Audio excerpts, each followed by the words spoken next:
moves. It's not in the way. It was actually pretty fun to have that kind of hair up there. Partly because it makes you realize that we're in space. We're in someplace different where all the rules are different. And that means that it's a great place for science.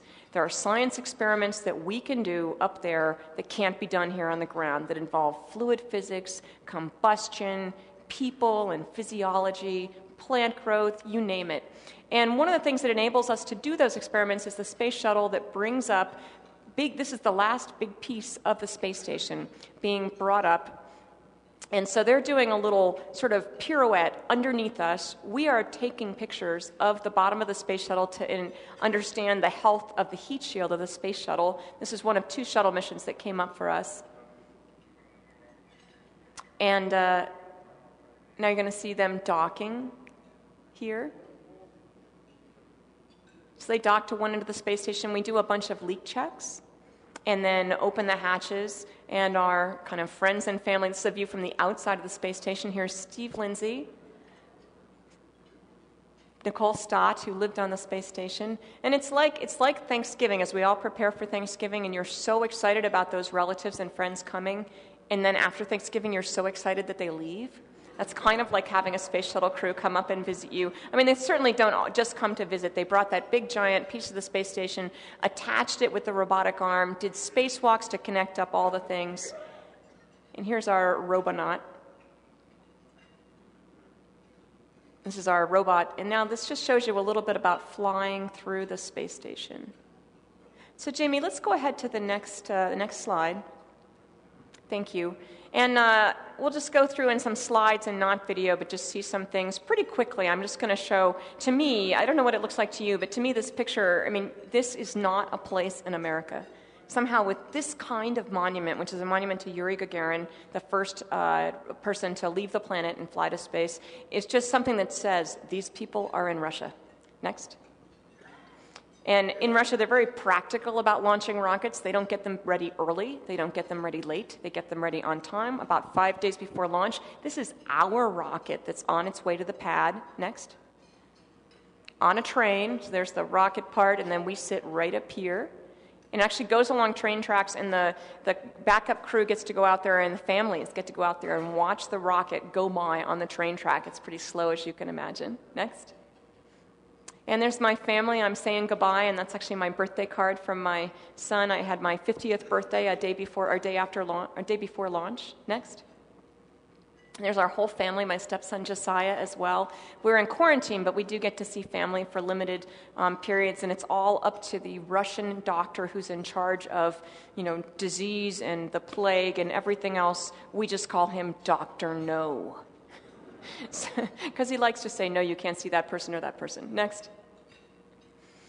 There's the rocket on the pad. Next. And the destination, International Space Station. Next. This just shows you the whole thing as a cartoon. I've been using the example that it's like a bunch of mobile homes all stuck together in a big long line. So we are living in the long line here, but we also have things attached. Some of these mobile home sections are attached in all different directions, so we're using all the different axes up there, and the same on the Russian side of the space station. Next. There's our whole crew. It was Christmas time. Next.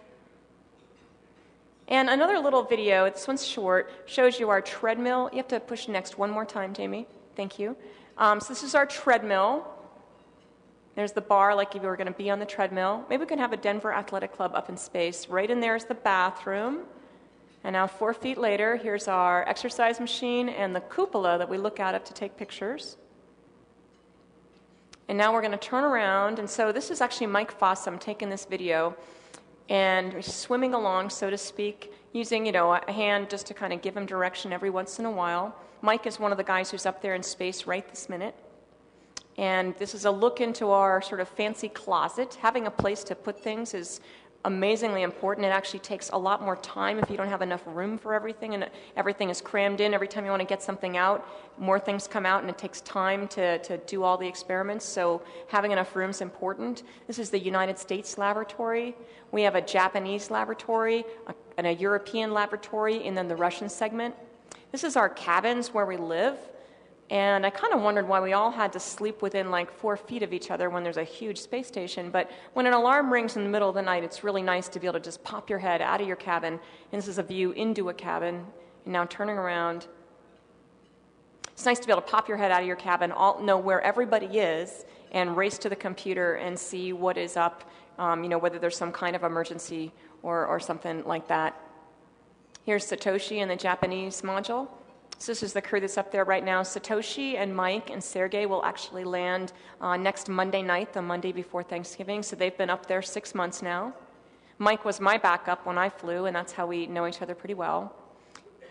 And now this is pretty sped up, but I just like you to see we're going along that whole long axis, going. We go up the hill, so to speak, to the Russian segment, and then down through there. This is sped up just because it's easier just to kind of see the whole thing in one foul swoop. And then all the way at the other end is our Russian compadres, where we alternate where we eat. We eat down there at the Russian end or in the middle at the American end. This is Sasha and Andre and Sergey, and they're all playing a little joke, looking for one of the crew members. Mike is sort of searching the space station to look for him. Next, Jamie. So there we are. And if you see my Uncle Bob playing squash in his Yuri Gagarin shirt, that's my shirt from Up on Orbit. And it's a shirt that's been about 60 million miles. Next. And this is what it looks like when there's a whole space shuttle crew up there. So there were 6 people on the space shuttle crew, and then 6 of us that were up there already. Recently, there's been discussions of demanning the space station, and that's because we had a failure with a Russian Progress supply ship in September. The 3rd propulsion stage didn't fire, and that's important for any rocket, but especially important because that's the same propulsion system that we use for the Soyuz to take people to space. And so we suspended operations for a few months while we made sure we understood what happened. Turned out to be a quality control issue in one of the factories that they feel like they understand and have worked around. And so the first launch that has gone up there was this past Sunday when Dan Burbank and his crew launched to the space station. They launched on Sunday. They docked just on Tuesday night, and now they're starting their 6-month stay up there. Well, there has been a lot of talk here in the past few months about, well, what if we can't actually send a new crew up there? What will we do? Well, the space station is actually designed to be able to fly alone, so to speak, and at least maintain itself if at some point we had to desert it because of some danger or something like that. So we call this demanning the space station. And I was asked on one of my talks how I felt about demanning the space station. And if you look at this picture where we have myself and we have Nicole, and then we have all these other people, and realize that I was up there basically for 6 months with some proportion of either 6 or 11 guys, I said, there were days that I dreamed of demanning that space station. Next, Jamie. And just a few, we'll go real quickly through these. Us popping out of our cabins on Christmas. Next. There's little presents in the background there. Scott Kelly. I know it's not Mark Kelly. Now you're going to know which twin is which. Mark has a mustache.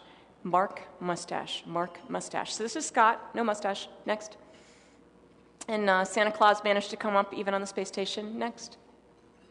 And just to show some of the equipment that we use, we do a lot of drills and emergency procedures, and we write those procedures in both English and in Russian, even though in all fairness, English is the language of the space station. It's important that everybody understand what's going on, so we have facing pages, English and Russian for emergencies. Next. Our whole crew, or part of the crew that sleeps at the U.S. end. Next. And just a picture that shows all the stuff that you might have to keep track of in any one time, which is really a challenge, especially when you're like me and you can either lose your mobile phone at any moment. My uncle's getting used to that. Or I can lose the remote to the TV twice in an evening. And so when everything floats around, it's very inconvenient. Next. Especially tools. The toolbox is like the sacred shrine of the space station. Tools need to be put back in the right place. They can't be lost. You have to really keep track of them, or you're going to make some work impossible or at least very difficult to do. Next. Experiments. Next. A freezer. These are actually, it's kind of gross, but, this is 3 tubes of pee. Okay, we do a lot of medical experiments up there. We suffer bone loss about 1% a month. It's about 10 times the rate of your average 70-year-old woman who has osteoporosis. We are 10 times that rate for bone loss and